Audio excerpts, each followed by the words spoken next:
quite a lot of literature showing that while if people drop their carbohydrates, they may lose weight, it actually slows down the thyroid function even more. It drops levels of T4 and T3 because the body perceives that as a stressor. So we still actually want to be having carbohydrates in the diet, but we want to be making sure they're coming from whole food sources where there's lots of nutrition. So things like sweet potato, regular potato, good quality bread, like that's not a problem as long as it's not in excess. In terms of optimizing the thyroid in other ways, I'm looking at what stress. That was Lisa Costa-Bir, and you've landed on the Me&my Health Up podcast. I'm your host, Anthony Hartcher. I'm a clinical nutritionist and lifestyle medicine specialist. The purpose of this podcast is to enhance and enlighten your well-being. And Lisa Costa-Bir is going to be doing that just for you. She is a fully qualified naturopath, and she has a passion for women's health.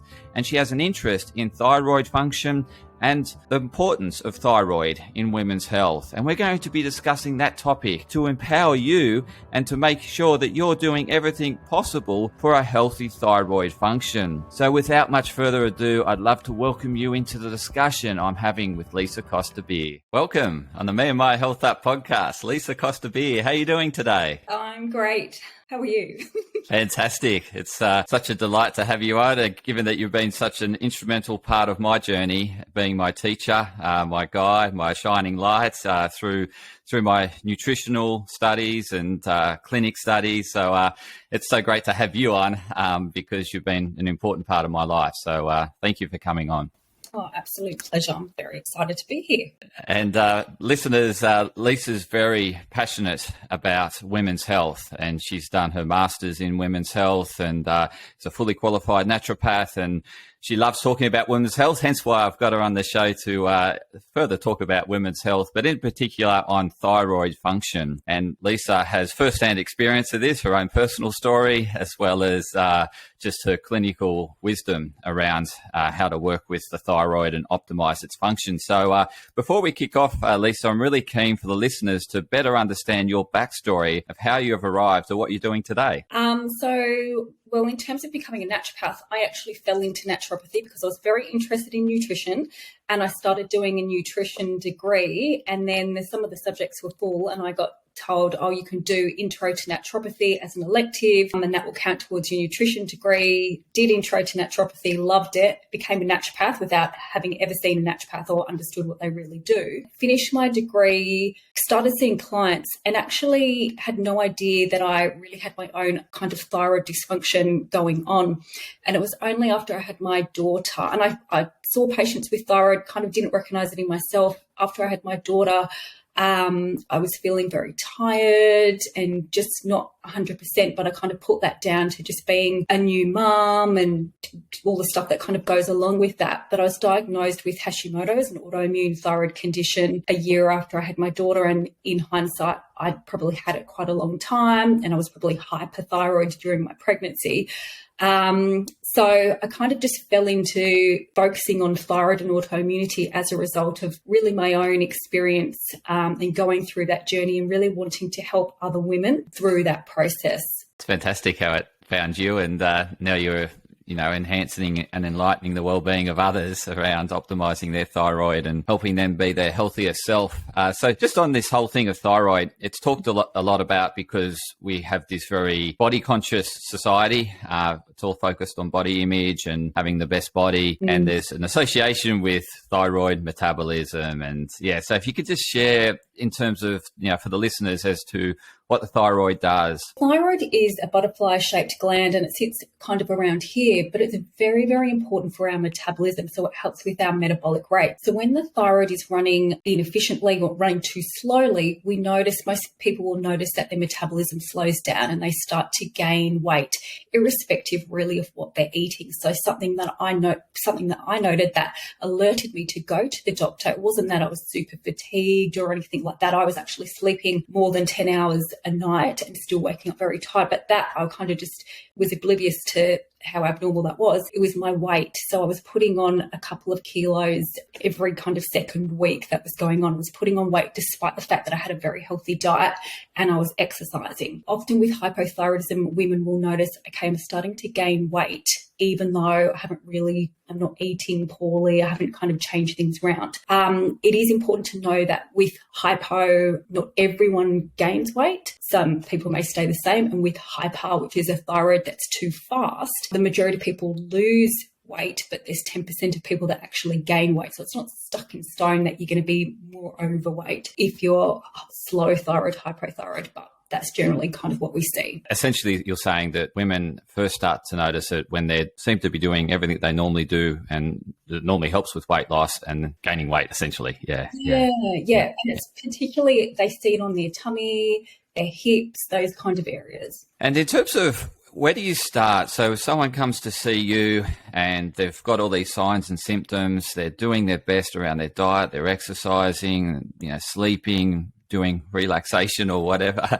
Where do you start with supporting someone's thyroid function? Often in saying that, though, they're not. Like, they may be doing a bit of exercise, but it's not always consistent. Or they've usually got like a few things that they're doing really well, but then other things that they're not doing so well. And it's really interesting because when you have thyroid dysfunction, you can be sleeping a lot, but it's not necessarily good sleep, or some people's sleep is affected because those thyroid hormones are very important for sleep architecture. People may have the diet down pat, but then maybe don't have the stress component down pat. So it's really about me taking a really good case history and looking at, well, where can we tweak those things? Because the majority of people aren't doing all those things in the best way. And that might be that for me, for example, I was exercising, but I was doing the wrong type of exercise for where I was at. I was getting up really, really early and doing high intensity boxing in a fasted state and so on. And that is actually really detrimental when your thyroid is malfunctioning. So that's a really good point you raised there, because generally the thinking is that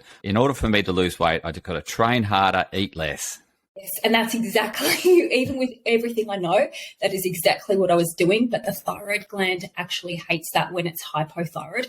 It actually needs a lot more TLC. It needs more nutrients, not necessarily more like calories or anything like that, but it needs more nutrition, less depleting. So yeah, we kind of want to really pamper the thyroid gland and make it feel like, there's a surplus of stuff coming in to support its function. I always think about the thyroid as being kind of like a car. And when it's hypothyroid, even though the tendency is gaining weight, so I'm going to eat less, we actually need to service the thyroid and give it lots of TLC so it runs better. So in terms of that servicing, where do you start? Like if I were to picture someone that's fasting, they're maybe doing the keto diet, or really reducing the carbs because the carbs are the enemy and of weight gain and whatnot. And so you mentioned the thyroid actually needs more nourishment. So what sort of nourishment does it need? So it needs more nutrition as a whole. I definitely don't think carbohydrates are the enemy. In fact, we need a certain amount of carbohydrates for the thyroid to function properly.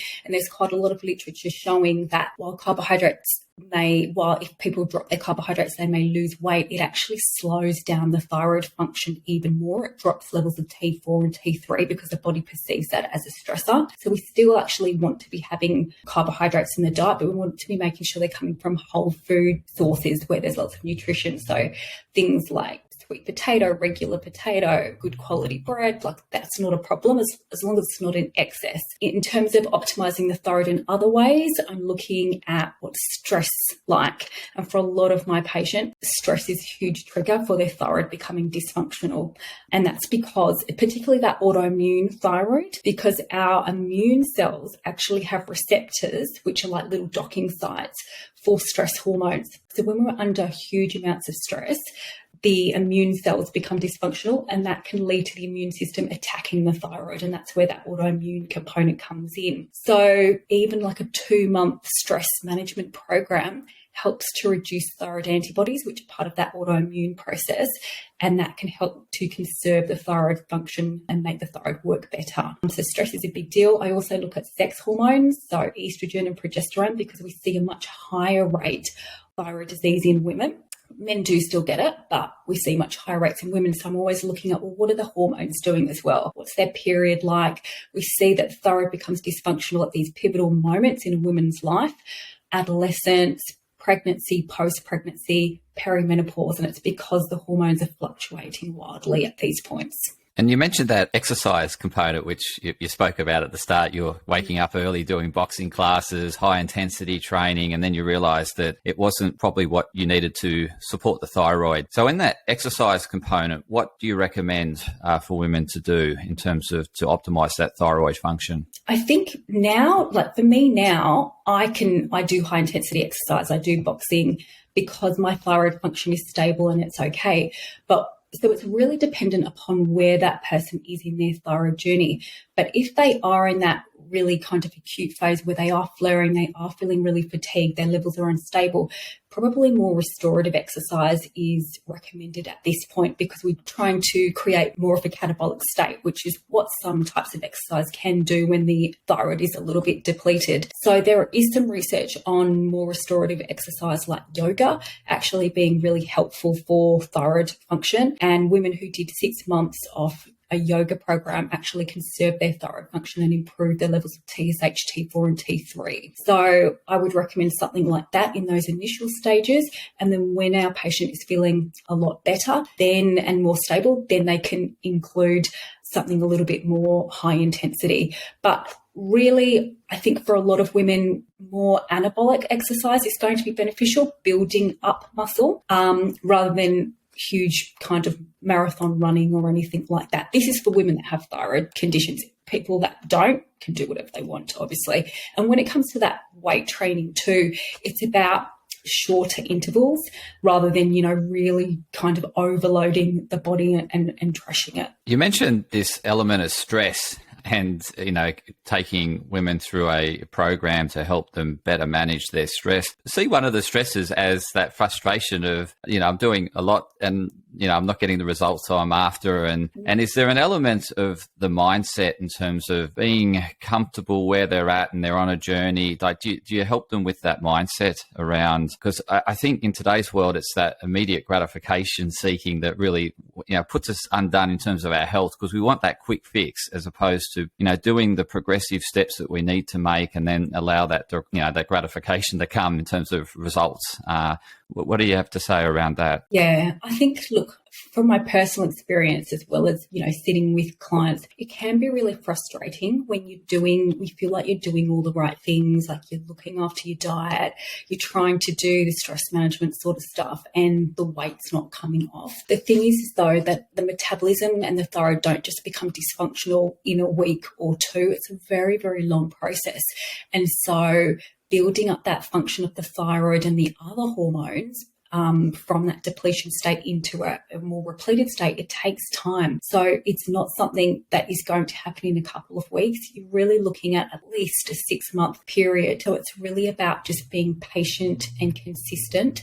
And I totally get that can be frustrating. You mentioned in terms of stress impacting thyroid function, and you put them on that program in order to help them de-stress and better manage their stress and support their thyroid function. One of the things that comes to my mind is that wanting the results quickly and they're not coming quick enough, and just thinking, well, I'm getting a bit frustrated, and that frustrated can just lead to, that exacerbation of stress. So what have you got to say to help those women out there that are on their journey and just not seeing the result? I can empathise because having been there myself, it is a frustrating process when you are doing all the things, right? You are eating well, you're trying to get enough sleep, you're trying to do the exercise. It's really about patience and consistency and understanding that it's not going to be a dramatic process that happens in a week or two. It takes a long time for the thyroid to become dysfunctional. It's not something that happens in just a month or two.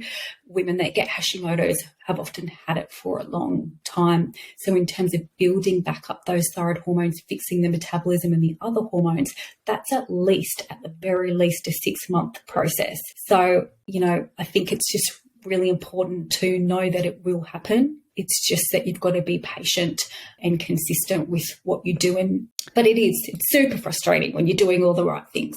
I can imagine. I mean, I haven't experienced it myself, but I know what it's like when you're doing well and you're just not seeing the results, or you're just thinking, how come the results aren't coming? I'm doing all these things and they should be coming. Where are they? Totally. And then maybe if they're not, then we need to look at, well, what else is going on? Do we need to measure levels of cortisol and DHEA and understand, like, how big is this stress?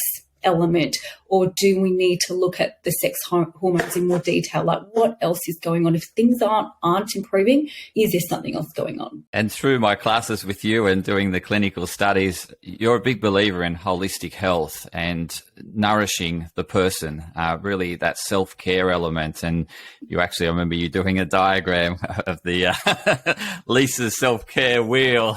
So I think it'd be really useful for the listeners to understand Lisa's self-care wheel and how to construct it and build it. And Well, the self-care wheel, I wish I had my whiteboard, is just like it's a wheel, like a pie chart, essentially. And there's all the different things that fill our cup, really, and that contributes to better thyroid function and modulation of the immune system and dropping those thyroid antibodies if it is autoimmune. So I think a lot of people, when they get diagnosed with a thyroid condition like Hashimoto's or Graves', they're very focused on the dietary aspect and the gut microbiome, and absolutely they are very important. But we also need to look at connection with others, community, other people that we interact with, the things that fill our cup and make us feel better as well. So fun, laughter, sleep, all those things can fit into the pie chart to assist with really identifying the things that contribute to our overall health and well-being. So it's not just about the gut microbiome, it's not just about the diet. All those pieces of the pie chart kind of need to be working synergistically for everything to function well. Now, there's really, really interesting research on things like loneliness and disconnection and the way in which they impact our thyroid and our immune system. Individuals that feel more lonely and disconnected, they show that this can actually cause their genes to mutate and impact their immune system, increasing their risk of autoimmunity and things like that. So these are really important factors that I look at when someone comes in to see me. I'm not just interested in their gut health and what they're eating. I'm just as interested in what makes you happy, how often are you doing it, what makes you feel connected to other people, what are your relationships like, because this actually has a huge impact on their thyroid and their autoimmune condition. yeah, because when I think about it, particularly in those childbearing years, you're giving a lot of time and love to others, like your children, you're raising children, you're supporting a partner, you're potentially nurturing a career as well on top of this. And so there's so much outgoing love, and what you're sharing is this, bringing it back in and getting that balance between what's going out, what's coming in, to really create nourish the person, nourish the thyroid. Yeah, so a lot of my patients, when I ask them, how often do you stop and do nothing? They're kind of like never. Doers, a lot of my clients, they're working, they're looking after children, like they're juggling a lot, and that's great. And I'm all for the things that we have to do, all those things. But it's also important to have time where we're kind of not doing anything and our adrenaline comes down and we feel like what it's like to just do nothing. And that's really, really important for kind of helping the thyroid too. It's really underestimated, actually, sitting on the couch or sitting outside and doing absolutely nothing to really feel what your true essence. So I can imagine women that, think I'm just going to sit down and, chill for a bit, but then they open a social media app and start flicking and scrolling, and they're seeing that everyone else is doing something and enjoying themselves, and hey, I'm sitting here, I'm missing out, I should be doing something. And so there's sort of I think we've really, in today's world, we're very disconnected with traditional ways of unwinding. We're very, I guess now the norm for unwinding is watching Netflix or, scrolling through social media. So what have you got to say with that? Because I can't imagine that's helpful. Not really not doing anything. We're still doing stuff, and that's fine.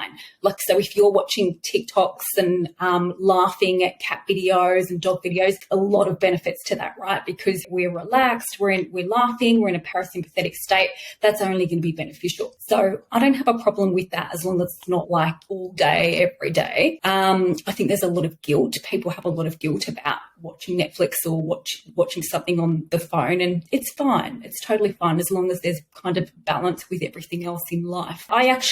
People may be shocked, but I actually recommend watching cat videos or watching Mr. Bean or something like that to my patients, because a common question I will ask them is, how often do you laugh? And some people will say, never.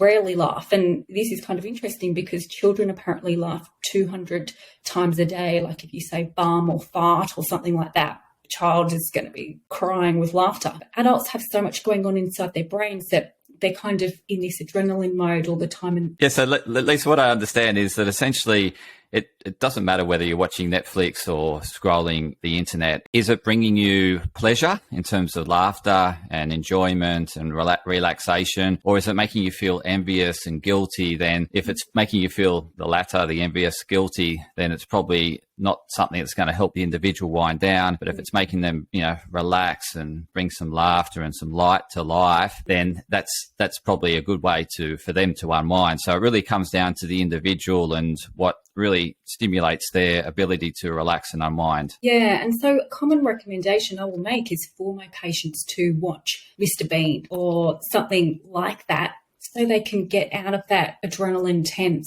constricted mode and into something where they are in more of a parasympathetic state and they're enjoying life a little bit more and laughing. Oh, fantastic. I've really loved the conversation because we've covered that sort of holistic wheel with relationships and stress management, nutrition, exercise, sleep. Is there anything that we've missed in this discussion around the holistic approach to healthy thyroid? I think lifestyle, to take it just on another level, outdoors, nature, I think is also super healing as well. So if that individual can get out into the green space, so forest areas, the beach, anything like that, bushwalking, particularly if there's a lot of soil and sand and things like that, that's also been shown to help modulate the stress hormones, help with the thyroid gland, modulate the immune system, reduce inflammation. And I think we forget, we've become so kind of detached from nature, but when we breathe in compounds from trees and things like that, it sounds very kind of airy-fairy, but it's actually a thing. When we breathe in the volatile oils that we find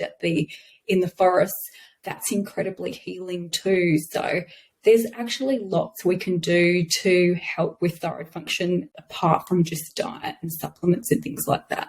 Oh, fantastic. I do remember that being in your Lisa's self-care wheel. So I could probably have a little caption just fly up with the wheel that I took when we were in that lecture together. So really appreciate, what you shared today. It's been really enlightening and really down to earth and practical and pragmatic. And I'm sure the listeners are thinking, I need your help, Lisa. So how can the listeners best connect with Lisa? Sure. You can find me online at my website, www.lisacosta-bir-naturopath.com, on Instagram, Lisa Costa-Bir Naturopath would be two good places to find me. Yeah, and for the listeners, I'll include both of those links in the show notes. So just go directly to the show notes and you'll be able to connect with Lisa. And your final concluding words of wisdom around women's health, thyroid function. We deserve, as humans, as women, to feel good, to feel well, to feel energized. And if you're not feeling like that, if you're waking up every day and you're dragging yourself out of bed and feeling mediocre, it doesn't have to be that way. We can understand a little bit better about what's going on so that, we do feel 100% and excited and energetic about life. Fantastic. You certainly bring that energy and that excitement and enthusiasm for what you do, Lisa. I really appreciated learning from you and still do today. So thank you for further enlightening me, enlightening the listeners. Really appreciate your time. Thanks for having me, Anthony. You're welcome anytime, Lisa, and we'll have to get you back on to do PMDD. So I'll leave that with the listeners to digest as to what PMDD is, but it's another episode with Lisa. And to the listeners, thank you for tuning in for another insightful episode. Stay tuned in for more episodes. Please like and share it with others that could also benefit from Lisa's wisdom. Really appreciate you getting the word out there because, as you know, this podcast is all about enhancing and enlightening the well-being of others. So thank you.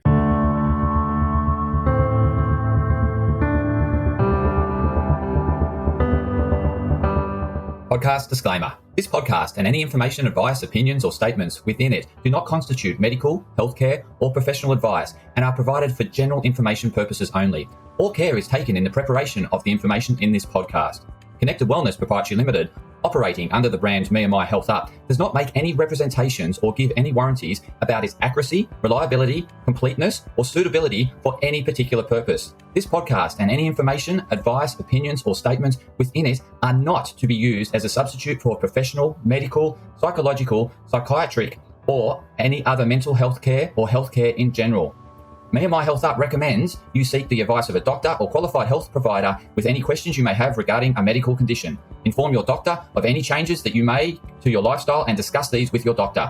Do not disregard medical advice or delay visiting a medical professional because of something you hear in this podcast. This podcast has been carefully prepared on the basis of current information. Changes in circumstances after publication may affect the accuracy of this information. To the maximum extent permitted by the law, me&my Health Up disclaims any such representations or warranties to the completeness, accuracy, merchantability, or fitness for purpose of this podcast and will not be liable for any expenses, losses, damages incurred, indirect or consequential damages or costs that may be incurred as a result of the information being inaccurate or incomplete in any way and for any reason. No part of this podcast can be reproduced, redistributed, published, copied, or duplicated in a form without prior permission of me&my Health Up.